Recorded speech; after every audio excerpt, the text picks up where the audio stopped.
नमस्कार, मैं हूं आपके साथ निशु शर्मा और आप देख रहे हैं एचएनएन न्यूज। बुलेटिन की शुरुआत करेंगे बड़ी खबर के साथ। 18 नवंबर को सीएम योगी आदित्यनाथ का अयोध्या दौरा रहने वाला है। प्रधानमंत्री नरेंद्र मोदी के 25 नवंबर ध्वजारोहण कार्यक्रम की समीक्षा सीएम योगी आदित्यनाथ की ओर से यहां पर की जाएगी। तो ध्वजारोहण में जब प्रधानमंत्री नरेंद्र मोदी पहुंचेंगे तो उनके आगमन से पहले सीएम योगी आदित्यनाथ तमाम व्यवस्थाओं की समीक्षा करने के लिए जरूरी दिशा निर्देश जारी करने के लिए अयोध्या दौरे पर आज रहने वाले हैं। 25 नवंबर को प्रधानमंत्री नरेंद्र मोदी ध्वजारोहण कार्यक्रम में शामिल होंगे। राम जन्मभूमि परिसर में आज हाई लेवल मीटिंग रहने वाली है। ट्रस्टी जनप्रतिनिधियों संघ सीएम योगी आदित्यनाथ तैयारियों की समीक्षा करेंगे। प्रधानमंत्री के कार्यक्रम को लेकर अधिकारियों को तमाम जरूरी दिशा निर्देश भी सीएम की ओर से यहां पर दिए जाएंगे। तो ये बड़ी खबर हम आपको बता रहे हैं, जहां पर ध्वजारोहण कार्यक्रम जो रहने वाला है राम मंदिर का 25 नवंबर को ये होगा। ऐसे में सीएम योगी आदित्यनाथ आज पहुंच रहे हैं। तमाम व्यवस्थाओं की समीक्षा उनकी ओर से की जाएगी। बढ़ेंगे आगे। मुख्यमंत्री योगी आदित्यनाथ ने लखनऊ स्थित अपने सरकारी आवास पर आयोजित जनता दर्शन में आम नागरिकों की समस्याएं सुनी। इस दौरान बड़ी संख्या में लोग विभिन्न विभागों से जुड़ी शिकायतें लेकर और आवेदन लेकर सीएम योगी आदित्यनाथ के समक्ष पहुंचे। मुख्यमंत्री ने प्रत्येक फरियादी की बात ध्यानपूर्वक सुनी और इसी के साथ साथ अधिकारियों को तत्काल कार्रवाई के निर्देश भी उनकी ओर से यहां पर दिए गए। तो सीएम योगी आदित्यनाथ ने जनता दर्शन कार्यक्रम का आयोजन किया। लखनऊ में जनता दर्शन लगाया गया, जहां पर सीएम योगी आदित्यनाथ ने सभी फरियादियों की समस्याएं एक एक करके सुनी और मौके पर मौजूद अधिकारियों को त्वरित कार्रवाई और पारदर्शी तरीके से निस्तारण के निर्देश सीएम की ओर से दिए गए। फरियादियों की शिकायतों पर तत्काल कार्रवाई अधिकारियों को करने के निर्देश यहां पर दिए गए हैं। जन समस्याओं का निस्तारण करने के आदेश यहां पर सीएम योगी आदित्यनाथ की ओर से दिए गए हैं। तो कुल मिलाकर जनता दर्शन कार्यक्रम में सभी जो फरियादी हैं अपनी समस्याएं लेकर प्रदेश के मुखिया के समक्ष पहुंचे, यानी सीएम योगी आदित्यनाथ के समक्ष।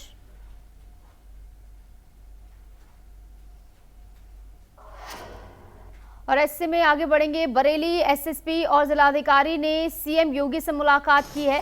ये बड़ी खबर हम आपको बता रहे हैं। बरेली एसएसपी और जिलाधिकारी ने सीएम योगी से मुलाकात की है और ये मुलाकात जो है काफी अहम मानी जा रही है। एसएसपी अनुराग आर्य, डीएम अविनाश सिंह ने ये मुलाकात यहाँ पर की है। जिले की जानकारी यहाँ पर उनकी ओर से साझा की गई है और मुलाकात की तस्वीरें भी आपको दिखा रहे हैं। एसएसपी अनुराग आर्य आपको नजर आ रहे हैं, डीएम अविनाश सिंह भी यहाँ पर मौजूद रहे। जिले की समस्याओं को लेकर सीएम को अवगत कराया गया है। क्या कुछ समस्याएं मूल रूप से जिले में लोगों को फेस करनी पड़ रही हैं और सीएम योगी ने कार्रवाई को लेकर सख्त निर्देश दिए हैं। हिस्ट्री शीटर गुंडों के खिलाफ सख्त कार्रवाई के निर्देश सीएम की ओर से दिए गए। जिस तरीके से जीरो टॉलरेंस की नीति के तहत कानून व्यवस्था को कायम करने के लिए कार्रवाई हो रही है, ऐसे में इसी के मद्देनजर सीएम योगी आदित्यनाथ ने यहाँ पर निर्देश दिए हैं। और इस बीच एक बड़ी खबर आपको बता दें, अयोध्या से राम मंदिर में 25 नवंबर को ध्वजारोहण समारोह होना है। दिल्ली विस्फोट के बाद राम मंदिर की सुरक्षा कड़ी कर दी गई है। ध्वजारोहण कार्यक्रम पर सुरक्षा एजेंसियां हाई अलर्ट पर हैं। राम मंदिर में मोबाइल ले जाने पर सख्त प्रतिबंध लागू कर दिया गया है। वीवीआईपी भी राम मंदिर परिसर में अपना मोबाइल जो है नहीं ले जा सकते हैं। तो ऐसे में देखिए, दिल्ली में हुए धमाके के बाद अब राम मंदिर में सुरक्षा जो है कड़ी कर दी गई है और कुछ इस प्रकार है कि मोबाइल ले जाना पूर्ण रूप से प्रतिबंधित रहेगा और ऐसे में कोई वीवीआईपी भी होता है तो वो भी मोबाइल फोन जो है वो परिसर के अंदर नहीं ले जा सकता। 25 नवंबर को जो ध्वजारोहण कार्यक्रम रहने वाला है बेहद ही भव्य और दिव्य रहेगा, जहां पर प्रधानमंत्री नरेंद्र मोदी खुद पहुंचेंगे और ध्वजारोहण करेंगे। ऐसे में इस ध्वजारोहण को लेकर तैयारियों का सिलसिला लगातार तेज होता हुआ नजर आ रहा है, जहां पर सुरक्षा के मद्देनजर भी तमाम प्रोटोकॉल लागू किए जा रहे हैं। ऐसे में बड़ा प्रोटोकॉल ये है कि फोन ले जाना जो है बिल्कुल प्रतिबंधित होगा, यानी किसी भी शख्स को जो है फोन अंदर ले जाना अलाउड नहीं होगा। और इस बीच एक और बड़ी खबर आपको बता दें, फरीदाबाद टेरर मॉड्यूल की आतंकी शाहीन को लेकर बड़ा खुलासा हुआ है। शाहीन के पास 3 पासपोर्ट मिले हैं। 3 पतों पर ये पासपोर्ट बनवाए गए थे, यानी फर्जीवाड़ा आप देखिए किस स्तर पर हो रहा था। कानपुर, लखनऊ और फरीदाबाद के पतों पर 3 पासपोर्ट शाहीन की ओर से बनवाए गए थे। 3 बार पाकिस्तान भी वो जा चुकी है। शाहीन अपने भाई परवेज की मदद से फंडिंग जुटा रही थी, ये बात निकलकर सामने आई है। तो लगातार डॉक्टर शाहीन को लेकर बड़े खुलासे हो रहे हैं। सबसे बड़ा खुलासा ये हुआ था सबसे पहले कि लगभग 2 साल से वो लगातार एक्सप्लोजिव जो है इकट्ठा कर रही थी, और ऐसे में अब बड़ा खुलासा ये हुआ है कि 3 पासपोर्ट शाहीन के पास थे। 3 पतों पर ये पासपोर्ट बनवाए गए थे। कानपुर, लखनऊ, फरीदाबाद में ये पासपोर्ट जो है उसकी ओर से बनवाए गए थे। तो आप समझिए किस तरीके से जो है साजिश बहुत पहले से रची जा रही थी। 3 बार पाकिस्तान भी जा चुकी है डॉक्टर शाहीन, और अपने भाई परवेज की मदद से फंडिंग जुटाने का काम डॉक्टर शाहीन की ओर से किया जा रहा था। तो कुल मिलाकर फरीदाबाद टेरर मॉड्यूल को लेकर बड़े खुलासे एक के बाद एक होते हुए नजर आ रहे हैं, जहां पर इस बीच बड़ा खुलासा ये हुआ है कि डॉक्टर शाहीन के 3 पासपोर्ट थे। 3 अलग अलग जगहों से ये 3 पासपोर्ट उसने बनवाए हुए थे। 3 बार पाकिस्तान भी डॉक्टर शाहीन जा चुकी थी, और ऐसे में शाहीन अपने भाई परवेज की मदद से फंडिंग जुटा रही थी। ये बात निकलकर सामने आई है। और इस बीच एक और बड़ी खबर आपको बता दें, दिल्ली बम ब्लास्ट पर डॉक्टर शाहीन के करीबियों पर एक्शन लगातार जारी है। शाहीन के करीबियों को एटीएस ने हिरासत में लिया है। एटीएस ने दोनों को कुंदन विहार से हिरासत में लिया है। दिल्ली बम ब्लास्ट और शाहीन से इनका कनेक्शन बताया जा रहा है। फिलहाल एटीएस ने कोई आधिकारिक बयान इसको लेकर जारी नहीं किया है, लेकिन लगातार जिस तरीके से खुलासे हो रहे हैं और भी बड़े खुलासे आने वाले समय में हो सकते हैं। फिलहाल एटीएस ने कुंदन से शाहीन के 2 करीबियों को हिरासत में लिया है। पूछताछ उनसे की जाएगी। हालांकि इसको लेकर कोई आधिकारिक बयान फिलहाल एटीएस की ओर से जारी नहीं किया गया है, लेकिन जांच पड़ताल का सिलसिला अभी भी लगातार तेज है। दिल्ली बम ब्लास्ट और डॉक्टर शाहीन के करीबियों पर एक्शन लगातार जारी है, और ऐसे में लगातार जिस तरीके से परत दर परत एक के बाद एक बड़े खुलासे हो रहे हैं। और इस बीच हमारे साथ हमारे विशेष संवाददाता पुनीत मोहन जुड़ गए हैं फोन लाइन पर। पुनीत, क्या कुछ पूरी जानकारी है डॉक्टर शाहीन को लेकर? एक के बाद एक बड़े खुलासे हो रहे हैं, और इस बीच शाहीन की करीबियों पर भी एक्शन लगातार जारी। देखिए, दिल्ली बम ब्लास्ट में शामिल आतंकी डॉक्टर शाहीन के जो करीबी हैं उनके खिलाफ पूरे यूपी में छापेमारी करी जा रही है। जो लोग इनके संपर्क में रहे हैं, जिनका किसी तरीके का कोई कांटेक्ट रहा है, उनको पूछताछ के लिए एटीएस बुला रही है। कल लखनऊ के पारा के कुंदन विहार इलाके में पूर्वी दीनखेड़ा कॉलोनी लगती है, वहां से 2 लोगों को मस्जिद के पास से दोपहर बाद अरेस्ट किया गया। एटीएस उनको पूछताछ के लिए अपने कार्यालय लेकर के गई, जहां पूछताछ के बाद देर रात उनको छोड़ा गया है। इस क्रम में कोई भी एटीएस का आधिकारिक बयान जारी नहीं हुआ। एटीएस का साफ तौर पे कहना है कि गिरफ्तारी केवल उनकी दिखाई जाएगी जो अरेस्ट होंगे। पूछताछ के लिए लोगों को उठा रहे हैं, जिससे लोगों का कनेक्शन पता चल सके कि इनसे इन्होंने संपर्क क्यों किया था, क्योंकि डॉक्टर शाहीन लगातार पिछले 2 महीने लखनऊ में रही। कई लोगों से उसने कांटेक्ट किया। किसी का डायरेक्ट इन्वॉल्वमेंट है तो किसी का जिसका इन्वॉल्वमेंट नहीं पाया जा रहा है उसको एटीएस पूछताछ के बाद बरी कर दे रही है। जी। और पुनीत, डॉक्टर शाहीन को लेकर बड़ा खुलासा ये भी हुआ है कि 3 पासपोर्ट इसके पास थे। अलग अलग जगहों से इसने 3 पासपोर्ट जो है बनवा रखे थे, अलग अलग एड्रेसेस पर, और 3 बार पाकिस्तान भी ये जा चुकी थी। देखिए, डॉक्टर शाहीन जो अपने दस्तावेजों में पते का यूज करती थी, वो अपने भाई परवेज अंसारी के पते का यूज करती थी, जो आईआईएम रोड पर स्थित है। उसी से उसने वीजा भी अप्लाई किया था, उसी से पासपोर्ट बनवाती थी, ताकि उसके जो मूल निवास है वहां तक एटीएस या कोई भी खुफिया एजेंसी पहुंच ना पाए। एक शातिर महिला कह सकते हैं डॉक्टर शाहीन को। लगातार धर्म की आड़ में वो ऐसे आतंकवादी गतिविधियों का प्रचार करने का प्रयास करती थी। यूपी में काफी एक्टिव थी, लखनऊ का मूल निवास था, लखनऊ आना जाना। पुनीत, और एक के बाद एक बड़े खुलासे इसके मद्देनजर बहुत बहुत शुक्रिया, आप जुड़े, तमाम जानकारी आपने साझा की। इस बीच लखनऊ आपको ले चलेंगे। दीक्षांत समारोह का आयोजन यहाँ पर हुआ है। सीएम योगी आदित्यनाथ यहाँ पर पहुंचे हैं, क्या कुछ कह रहे हैं वो भी सुनवाएंगे। तो ऐसे में क्या कुछ कहेंगे वो आपको सुनवाएंगे, लेकिन उससे पहले तस्वीरें जरा आप देखिए, जहाँ पर सीएम योगी आदित्यनाथ आपको नजर आ रहे हैं। इसी के साथ साथ तमाम अन्य गणमान्य जन भी उनके साथ आपको नजर आ रहे हैं।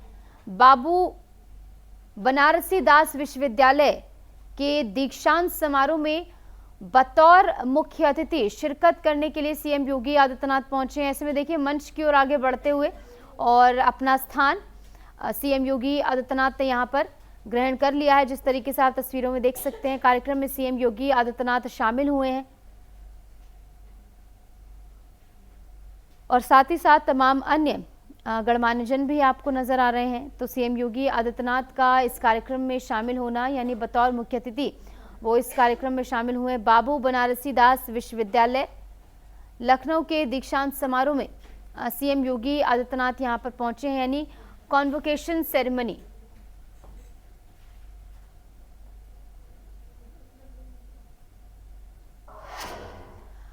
और इस बीच एक बड़ी खबर आपको बता दें लखनऊ से, जहां बिना बताए गायब नहीं हो सकेंगे स्वास्थ्य केंद्रों के डॉक्टर। ये बड़ी खबर हम आपको बता रहे हैं। अनुपस्थित चिकित्सकों पर अधीक्षक सीधे जिम्मेदार होंगे। मरीजों को प्राथमिकता देते हुए उनका इलाज किया जाए, ये सीएमओ की ओर से कहा गया। सीएचसी, पीएचसी और एचडब्ल्यूसी में डॉक्टरों की गैर हाजिरी पर सख्ती बरती जा रही है। बिना सूचना अनुपस्थिति रहने पर अधीक्षकों से जो है इसको लेकर जवाब मांगा जाएगा। गैर हाजिरी पर सख्ती अब बरती जा रही है। बढ़ेंगे आगे। एटा में एसएसपी श्याम नारायण सिंह ने भारी पुलिस बल के साथ पैदल गश्त कर सुरक्षा व्यवस्थाओं का जायजा लिया।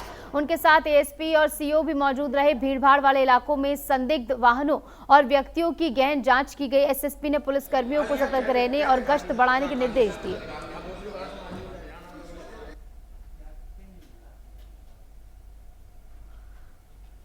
तो एटा में पुलिस का ये चेकिंग अभियान तेज होता हुआ नजर आया, जहां पर गश्त बढ़ाई गई है और आने वाले समय में भी इसी तरीके से गश्त जारी रहेगी, आश्वासन दिया गया है।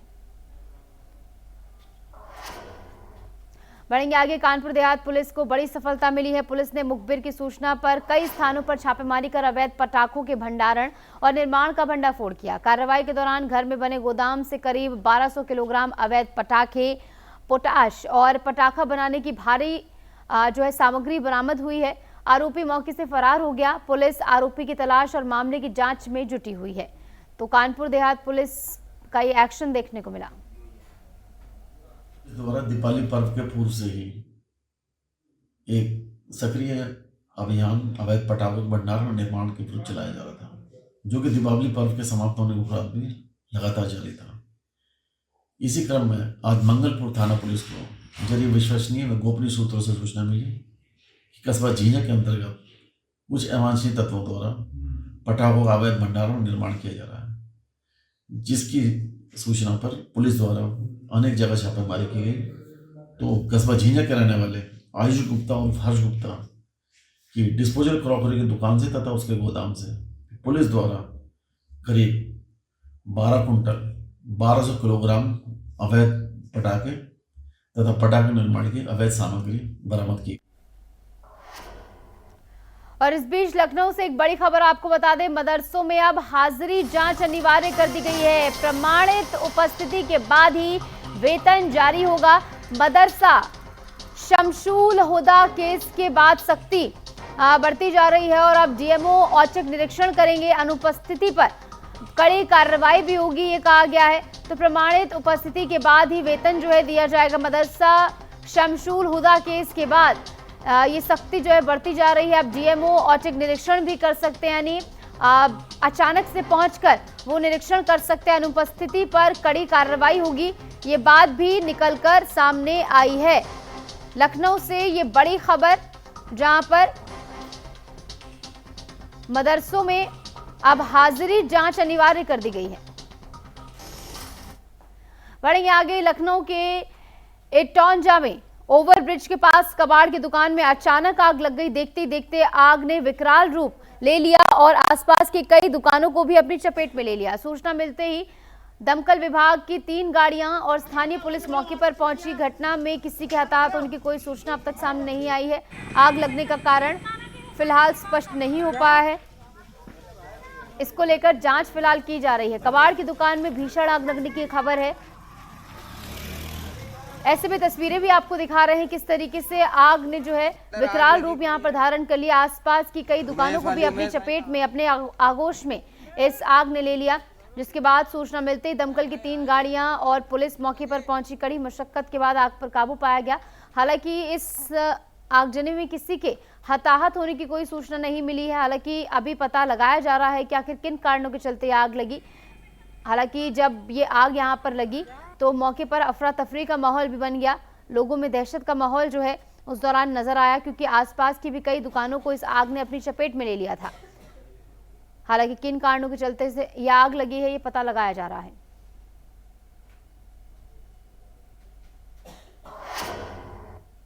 खबर उत्तर प्रदेश से है, जहां बिजनौर जिले में एक दर्दनाक सड़क हादसा हो गया। एक तेज रफ्तार बाइक गन्ने से भरी बुग्गी में जा घुसी। सूचना मिलते ही पुलिस मौके पर पहुंची और तीनों लोगों को अस्पताल पहुंचाया, जहां डॉक्टरों ने दोनों युवकों को मृत घोषित कर दिया, जबकि घायल महिला का इलाज लगातार जारी है। तेज रफ्तार बाइक बुग्गी से जा टकराई, जहां पर हादसे में 2 युवकों की मौत हो गई, एक महिला इसमें घायल हुई है। सूचना मिलते ही मौके पर पुलिस पहुंची। घायल महिला का अस्पताल में इलाज फिलहाल जारी है।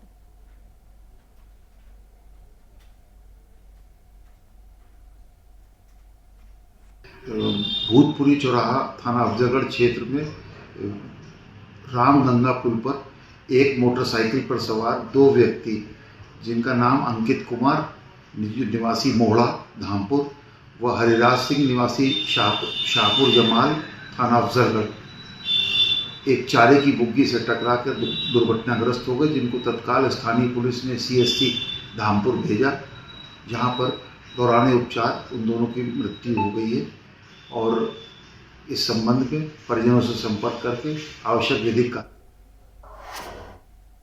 इस बीच एक बड़ी खबर आपको बता दें, लखनऊ में स्वास्थ्य केंद्रों का संकट गहराया है, जहां पर स्वास्थ्य केंद्रों पर लाखों का किराया बाकी है और किराया न मिलने पर भवन मालिकों की चेतावनी भी सामने आई है। जहां किराया नहीं मिलने पर भवन खाली कराए जाएंगे, भवन मालिकों की ओर से चेतावनी दी गई है।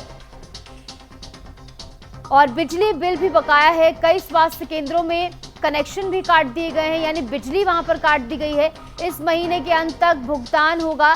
CMO की ओर से हालांकि कहा गया है, NHM की देरी से किराए के भवनों में इलाज सेवाएं बाधित हो रही हैं। लगातार भवन मालिकों की ओर से इसको लेकर चेतावनी भी दी गई है कि अगर बकाया बिल पे नहीं किया जाता, यानी चुकाया नहीं जाता, तो भवनों को खाली कराने का काम भी किया जाएगा। स्वास्थ्य केंद्रों पर लाखों का किराया अभी बाकी है और किराया न मिलने पर भवन मालिकों की चेतावनी भी सामने आई है, जहां भवन मालिकों की ओर से साफ तौर पर चेतावनी दी गई है कि अगर किराया नहीं मिला तो भवन को खाली कराने का काम किया जाएगा।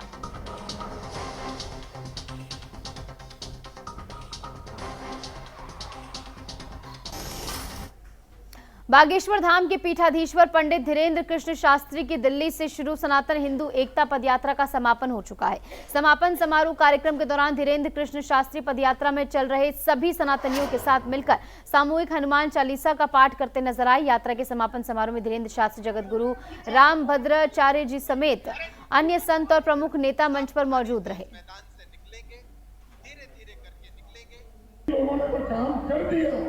अब अपनी अपनी कथाओं में अभी भैया दोनों हाथ ऊपर खड़े करो और बजाओ जोरदार ताली, ऐसी ताली की जिसकी आवाज पाकिस्तान। आए मुल्तान जी, रमाकांत गोस्वामी जी।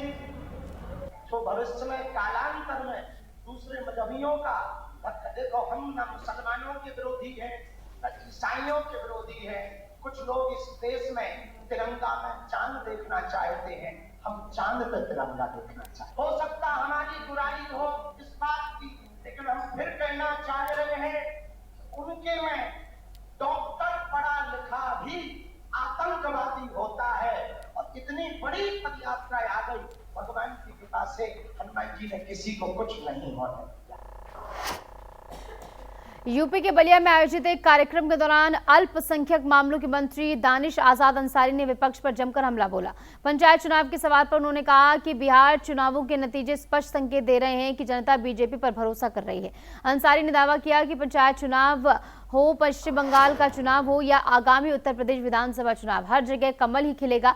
वहीं बिहार में आरजेडी की मां बहन योजना को लेकर उन्होंने विपक्षी दलों पर दोहरा चेहरा अपनाने का आरोप भी लगाया। उन्होंने कहा कि आरजेडी, कांग्रेस और समाजवादी पार्टी जैसी पार्टियों ने कभी महिलाओं, पिछड़े वर्गों, अल्पसंख्यकों, दलितों और युवाओं का सम्मान नहीं किया। अंसारी ने कहा कि एक समय बिहार जंगल राज के लिए जाना जाता था, लेकिन मोदी सरकार के नेतृत्व में राज्य विकास की दिशा में आगे बढ़ रहा है।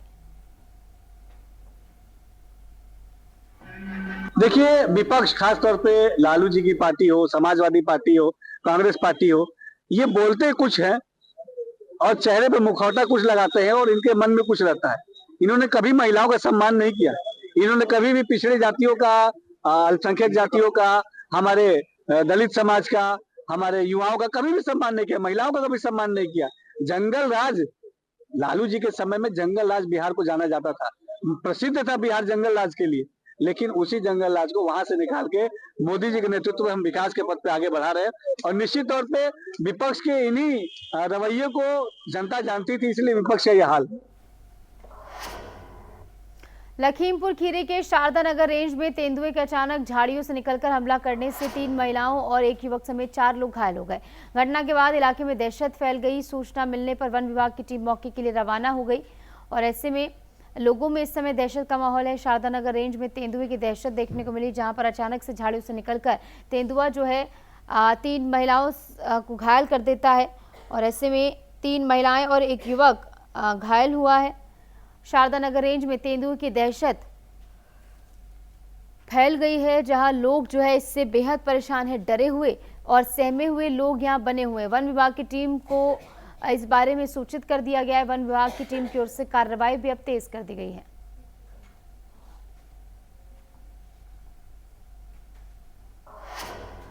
बढ़ेंगे आगे। कोतवाली फतेहगढ़ इलाके में बाइक और कार की टक्कर हो गई, जहां बाइक सवार सड़क पर गिर गए। बाइक सवार के घायल होने पर उसके परिजनों ने निजी नर्सिंग होम में पहुंचकर कार चालक से मारपीट की। इतना ही नहीं, सूचना मिलने पर पहुंचे पीआरवी सिपाही के साथ भी मारपीट कर उनकी वर्दी फाड़ दी गई। पुलिस ने इस मामले में शिकायत दर्ज कर मामले की जांच शुरू कर दी है। आज का मामला ये था कि मैं अपना यहाँ से शॉपिंग करा करके, घर में शादी, तो हम यहाँ से जा रहे थे फरुखाबाद से मोहम्मदाबाद की तरफ। तो वहाँ रास्ते में ये लोग आए, भावपुर के थे कुछ लोग, तो मोटरसाइकिल से मतलब बचा रहे थे, इंडिकेटर उन्होंने दिया नहीं। वहाँ से हम लोग इसके पीछे थे। जब क्या वो मोड़ था, किस तरह का मोड़ नहीं था, कुछ नहीं था, वहाँ पे ग्रिलिंग लगी हुई थी। उसके बाद इन्होंने इंडिकेटर नहीं दिया, इंडिकेटर देते तो कोई दिक्कत नहीं होती। उसके बाद मैं पीछे था, जब तक इन्होंने वहाँ से निकले क्रॉसिंग करते टाइम, तो मैंने ब्रेक लगाया, जब तक इनकी गाड़ी में टच हो गई। टच होने से ये गिर गए, घुटने वाले इनके ऊपर बाइक मतलब थी, तो ये गिर गए। खबर उत्तर प्रदेश से है, जहां सीतापुर में पुलिस और लूट के आरोपी के बीच मुठभेड़ हुई। मुठभेड़ में एक आरोपी घायल हो गया, जबकि दूसरा आरोपी फरार हो गया। आरोपी के पास से लूटी गई मोटरसाइकिल, मोबाइल, एक तमंचा, जिंदा कारतूस और 1500 रुपए बरामद हुए। पुलिस आगे की कार्रवाई में जुटी हुई है। चलिए, मुखबिर एक खास सूचना प्राप्त हुई कि थाना लहरपुर अंतर्गत दिनांक 12/11/2025 को हुई लूट की घटना में प्रकाश में आए अभियुक्त प्रियांशु अपने एक साथी के साथ सगनापुर मोड़ की तरफ आ रहे हैं। उक्त सूचना पर पुलिस व एसओजी की संयुक्त टीम द्वारा सगनापुर मोड़ के पास शारदा नहर पट्टी पर घेराबंदी की गई। तो अभियुक्त प्रियांशु द्वारा भागने का प्रयास करते हुए पुलिस टीम पर फायरिंग की गई। आत्मरक्षार्थ पुलिस द्वारा फायरिंग की गई, जिससे प्रियांशु के पैर में गोली लगी और दूसरा अभियुक्त अंधेरे का लाभ लेकर भागने में सफल हो गया, जिसकी तलाश की जा रही है। अभियुक्त प्रियांशु के पास से एक लूटी गई मोटरसाइकिल, एक लूट का मोबाइल और 1500 रुपये प्राप्त हुए हैं। साथ ही अभियुक्त के पास से एक तमंचा, साथ ही 2 जिंदा कारतूस और 2 खोखा कारतूस। और फिलहाल के लिए हमारे इस खास बुलेटिन में इतना ही। खबरों का सिलसिला लगातार जारी, आप देखते रहिए HNN न्यूज़।